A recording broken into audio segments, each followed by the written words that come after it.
Hi friends, हमारे इस खूबसूरत से चैनल में आप सभी का वेलकम। ये वीडियो ना कुछ अलग होने वाला है क्योंकि इस वीडियो में मैं आप लोगों के साथ डिस्कस करने वाली हूँ कुछ बहुत ही बेहतरीन टिप्स, जिसे अगर आप फॉलो करें तो आपको सीबीएसई के इंग्लिश एग्ज़ाम में 95+ तो ज़रूर मिल ही जाएगा। तो बिना किसी इधर उधर की बात किए let's get into the video. Tip number 1, increase your vocabulary. देखिए, इस टिप को एक्सप्लेन करने के लिए मैंने आपके लिए एक क्वेश्चन लिखा है। आप सभी के स्कूल में तो वो यंग सीगल वाला चैप्टर तो ख़त्म हो ही गया होगा अगर आपके सिलेबस में है।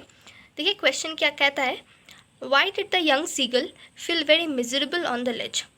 अब देखिए, इस क्वेश्चन के लिए अगर मैं किसी को आंसर लिखने बोलूँ तो ज़्यादातर कोचिंग स्कूल या फिर बहुत सारे स्टूडेंट्स, मतलब कि ज़्यादातर स्टूडेंट्स ऐसे ही लिखेंगे, the young seagull felt very miserable on the ledge as he was left alone by his family members for his incapability of flying. He was not given food for 24 hours and was feeling very hungry. His condition was getting bad because he couldn't even dive for fish by himself.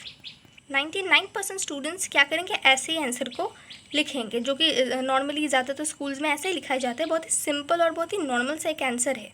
लेकिन अगर आपको boards exam में examiner को थोड़ा सा impress करना है तो आपको कुछ अलग तरीके से लिखना पड़ेगा।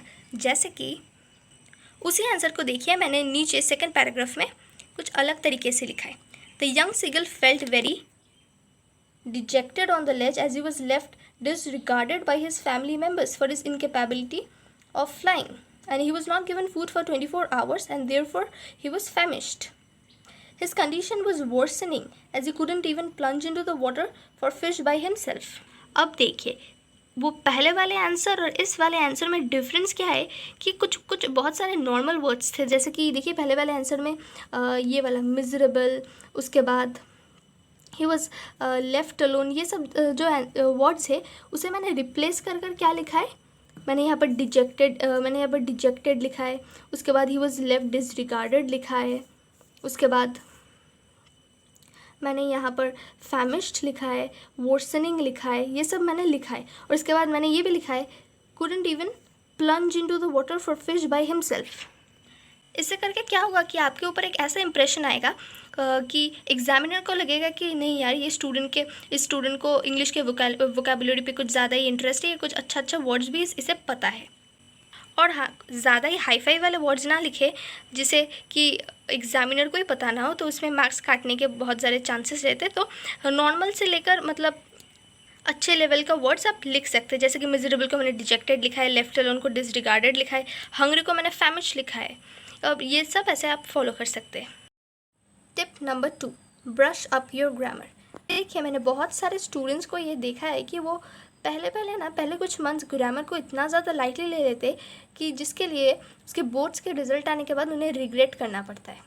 देखिए, मैं आपको डरा नहीं रही हूँ, मैं आपको रियलिटी बता रही हूँ जो बहुत सारे स्टूडेंट्स के साथ होता है। बहुत सारे स्टूडेंट्स इसे फेस करते हैं।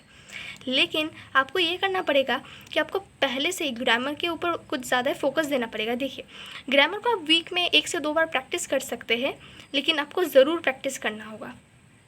फॉर एग्ज़ाम्पल, आप मैथ्स तो लगभग हर रोज़ ही प्रैक्टिस करते होंगे, राइट।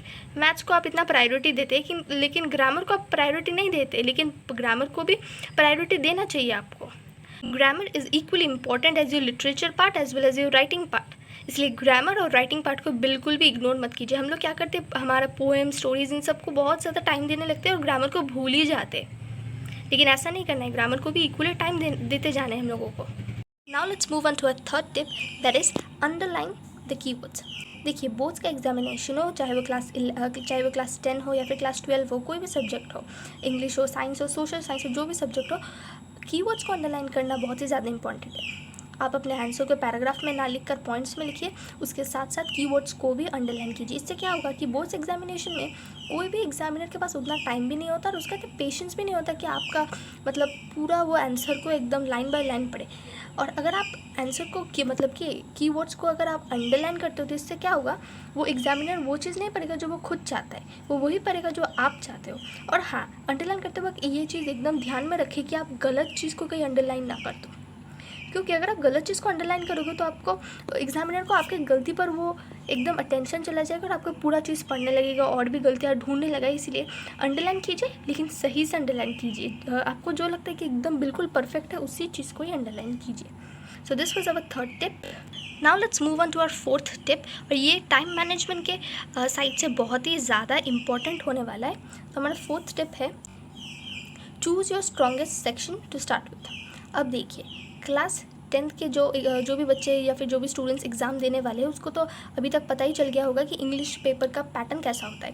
कितने सारे सेक्शंस होते हैं उसमें. देखिए, इंग्लिश पेपर में 4 सेक्शंस होते हैं. फर्स्ट आपका होता है अनसीन, सेकंड होता है राइटिंग, थर्ड होता है आपका ग्रामर और सेक्शन डी होता है लिटरेचर.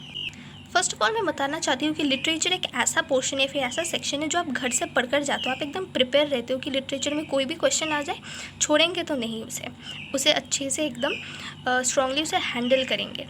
तो मेरा पर्सनल प्रेफरेंस ये रहा था कि मैं सबसे पहले सेक्शन डी लिटरेचर से स्टार्ट करूँगी, फिर राइटिंग करूँगी, क्योंकि राइटिंग में भी थोड़ा बहुत हमें पता ही होता है क्योंकि बहुत ज़्यादा प्रैक्टिस किया हुआ रहता है.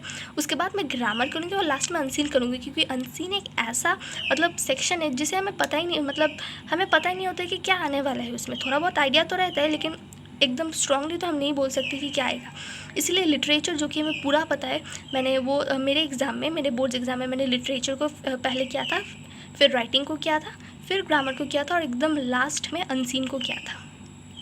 अब आपका जो 15 मिनट्स का जो रीडिंग टाइम आपको दिया जाता है बोर्ड्स एग्जामिनेशन में, उसमें आप लोगों को एकदम अच्छे से क्वेश्चन को एनालाइज करना है, लिटरेचर पोर्शन को एनालाइज करना है. आपको कौन से क्वेश्चंस एकदम अच्छे से सेक्शंस को एकदम क्रोनोलॉजिकल वे में करना है. मतलब कि आप अगर लिटरेचर से स्टार्ट करते हो तो आपको लिटरेचर ही पहले पूरा ख़त्म करना है. ऐसा नहीं कि पहले लिटरेचर का एक क्वेश्चन कर लिया, फिर ग्रामर का दो क्वेश्चन कर लिया, फिर से लिटरेचर. ऐसा नहीं करना है. इससे ना क्या होता है कि एग्जामिनर को बहुत ज़्यादा फ्रस्ट्रेशंस आने लगता है, वो आपको मार्क्स काटने का सोचता रहता है. तो इसीलिए choose your strongest section two start with. मेरा पर्सनल प्रेफरेंस ये था. आप देख सकते हैं, अब आप अपने तरीके से सब चेंज भी कर सकते हैं. And last but not the least, जो फिफ्थ टिप मैं आपको देने वाली हूँ वो है try to learn the theme and the summary of the chapter. जब भी आपका कोई पोएम एकदम ख़त्म हो जाए तब आप ये काम कीजिए कि सबसे पहले उस पोएम का सेंट्रल थीम क्या है, सेंट्रल आइडिया क्या है, पोएटिक डिवाइसेस क्या है, वो पोएटिक डिवाइसेस क्यों यूज़ किए गए हैं, उन कैरेक्टर्स, मतलब पोएम में जो कैरेक्टर्स, उनके कैरेक्टर स्केच को एकदम अच्छी तरीके से याद कर लीजिए. और हाँ, सेंट्रल थीम, सेंट्रल आइडिया को तो एकदम अच्छे से पढ़ के जाइए. और same goes for the stories, summary, character sketch, ये सब बिल्कुल पढ़ के जाइए. So this is all for today's video. मुझे लगता है कि अगर आप इन सारे जो टिप्स मैंने दिए अगर आप बिल्कुल अच्छे से फॉलो करते हैं ना, तो आपको 95 अबव लाने में तो कोई नहीं रोक सकता.